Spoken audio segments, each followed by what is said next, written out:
Welcome to study exam mentors. हम लोग state legislature के बारे में जानने की कोशिश करेंगे। स्टेट लेजिस्लेचर में जो भी इम्पोर्टेंट क्वेश्चन पूछे जाते हैं हम लोग कवर करने की कोशिश करेंगे। स्टेट लेजिस्लेचर आर्टिकल 168 से आर्टिकल 212 में मेंशन्ड है। पार्ट 6 में मेंशन्ड है। स्टेट लेजिस्लेचर 2 टाइप्स के होते हैं, unicameral and bicameral.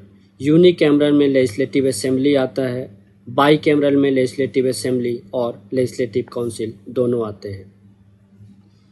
Legislative assembly को लोअर हाउस बोलते हैं, लेजिस्लेटिव काउंसिल को अपर हाउस बोलते हैं। इंडिया में 6 ऐसे स्टेट हैं जहां पे बाईकैमरल लेजिस्लेचर है। महाराष्ट्र, कर्नाटका, आंध्रा, तेलंगाना, उत्तर प्रदेश और बिहार, इन 6 स्टेट में बाईकैमरल लेजिस्लेचर है। एक और स्टेट था जम्मू एंड कश्मीर, जहां पे बाईकैमरल लेजिस्लेचर था, लेकिन जम्मू एंड कश्मीर के यूटी बनने के बाद बाईकैमरल लेजिस्लेचर अबॉलिश हो गया था। लेजिस्लेटिव काउंसिल को क्रिएट करने के लिए आर्टिकल 168 में मेंशन्ड है, पार्लियामेंट किसी भी स्टेट में लेजिस्लेटिव काउंसिल सिंपल मेजॉरिटी से क्रिएट कर सकती है।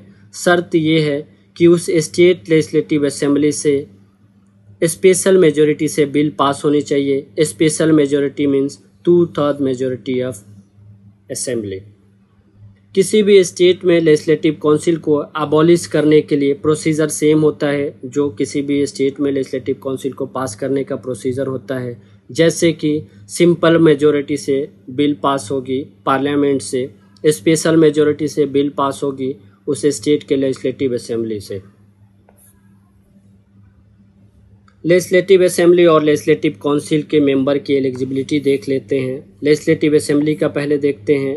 लेजिस्लेटिव असेंबली के मेंबर की एलिजिबिलिटी सबसे पहले सिटीज़न ऑफ इंडिया होनी ज़रूरी होती है। 25 ईयर एज होनी चाहिए एटलीस्ट। किसी भी गवर्नमेंट सर्वेंट में सर्विंग नहीं होनी चाहिए और इनकी टेन्योर 5 ईयर के लिए होती है। लेजिस्लेटिव काउंसिल के मेंबर की एलिजिबिलिटी देखते हैं। सिटीज़न ऑफ इंडिया होनी चाहिए, 30 साल एटलीस्ट एज होनी चाहिए, गवर्नमेंट सर्वेंट में सर्विंग नहीं होनी चाहिए और इनका टेन्योर 6 ईयर के लिए होता है। स्टेट लेजिस्लेटिव असेंबली और लेजिस्लेटिव काउंसिल में मेंबर के इलेक्शन के बारे में देखते हैं। लेजिस्लेटिव असेंबली के मेंबर डायरेक्टली पीपल के द्वारा चुने जाते हैं on the basis of adult franchise. Adult franchise में कौन आते हैं? जो 18+ हो और वोटर लिस्ट में जिनके नाम हो वो लेजिस्लेटिव असेंबली के मेंबर को चुन सकते हैं। लेजिस्लेटिव काउंसिल के मेंबर के इलेक्शन में टोटली डिफरेंट होते हैं लेजिस्लेटिव असेंबली के मेंबर से। इसमें देखते हैं 1/3 मेंबर लोकल बॉडीज़ के मेंबर के द्वारा चुने जाते हैं। लोकल बॉडीज़ में आते हैं पंचायत के मेंबर्स। 1/12 मेंबर उस स्टेट के ग्रेजुएट चुनते हैं जो 3 ईयर से उस स्टेट में रह रहे होते हैं। 1/3 मेंबर लेजिस्लेटिव असेंबली के मेंबर चुनते हैं और कुछ मेंबर गवर्नर भी अपॉइंट करते हैं on the basis of special knowledge. Special knowledge में आर्ट, साइंस, इकोनॉमी एट्सेट्रा आता है। लेजिस्लेटिव असेंबली के मैक्सिमम और मिनिमम नंबर के बारे में देखते हैं कि किसी भी स्टेट में मैक्सिमम नंबर कितने हो सकते हैं लेजिस्लेटिव असेंबली में और मिनिमम कितने हो सकते हैं। ये आर्टिकल 158 में मेंशन्ड है कि किसी भी स्टेट में मैक्सिमम 500 मेंबर हो सकते हैं और मिनिमम मेंबर 60 हो सकते हैं। उत्तर प्रदेश एक ऐसा स्टेट है जहां पे मैक्सिमम 403 मेंबर्स हैं। सिक्किम सबसे कम 32 मेंबर्स हैं लेजिस्लेटिव असेंबली के मेंबर्स हैं सिक्किम स्टेट में, लेकिन पुडुचेरी यूनियन टेरिटरी में सिर्फ 30 लेजिस्लेटिव असेंबली के मेंबर हैं।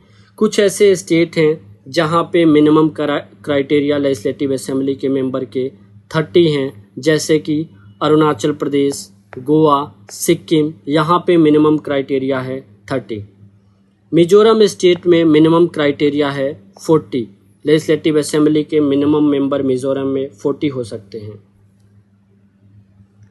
लेजिस्लेटिव काउंसिल के मैक्सिमम और मिनिमम मेंबर के नंबर के बारे में देखते हैं। आर्टिकल 171 में मैक्सिमम और minimum number of legislative assembly mentioned है। ये हम देखते हैं कि लेजिस्लेटिव काउंसिल में मैक्सिमम नंबर लेजिस्लेटिव असेंबली के 1/3 हो सकते हैं। एग्जाम्पल में देखते हैं कि उत्तर प्रदेश में 403 मेंबर्स हैं, उसके 1/3 मैक्सिमम नंबर लेजिस्लेटिव काउंसिल के उत्तर प्रदेश में होंगे। मिनिमम नंबर देखते हैं, मिनिमम किसी भी स्टेट में के लेजिस्लेटिव काउंसिल में मिनिमम मेंबर 40 हो सकते हैं।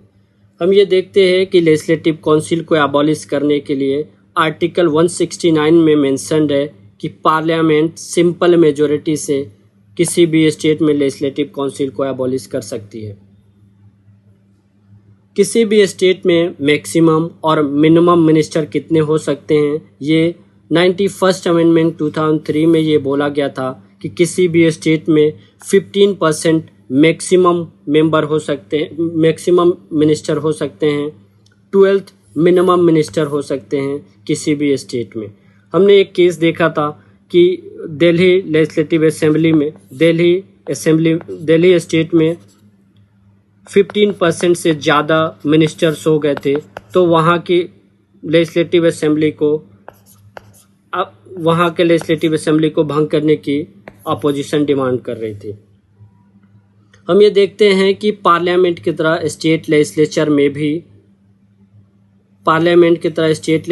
भी साल में एटलीस्ट 2 बार मिलनी ज़रूरी होती है। पार्लियामेंट की तरह स्टेट लेजिस्लेचर में भी 2 सेशन के बीच में मोर देन 6 मंथ गैप नहीं होनी चाहिए। प्रेसिडेंट की तरह गवर्नर भी लेजिस्लेटिव असेंबली के फर्स्ट सेशन जनरल इलेक्शन के बाद कमेंसमेंट करनी होती है। पार्लियामेंट की तरह स्टेट लेजिस्लेटिव असेंबली में भी जॉइंट सीटिंग होता है। पार्लियामेंट में जॉइंट सीटिंग को लोकसभा के स्पीकर हेड करते हैं। स्टेट लेजिस्लेटिव असेंबली के स्पीकर जॉइंट सीटिंग को हेड करते हैं। क्रिएशन ऑफ न्यू स्टेट के बारे में देखते हैं। बिल पास की जाती है पार्लियामेंट के द्वारा। ये आर्टिकल 3 में मेंशन्ड है कि सिंपल मेजॉरिटी से पार्लियामेंट स्टेट का क्रिएशन कर सकती है। फजल अली कमीशन में ये मेंशन्ड है कि स्टेट के क्रिएशन और चेंजिंग ऑफ बाउंड्रीज के बारे में फजल अली कमीशन में मेंशन्ड है। फजल अली कमीशन 1953 में बना था। आंध्रा पहला स्टेट है जो कि 1953 में पहला स्टेट इंडिया में बना था। On the basis of language के बेसिस पे पहला स्टेट बना। Thank you so much for the watching video. Please video को लाइक करें और सब्सक्राइब करें।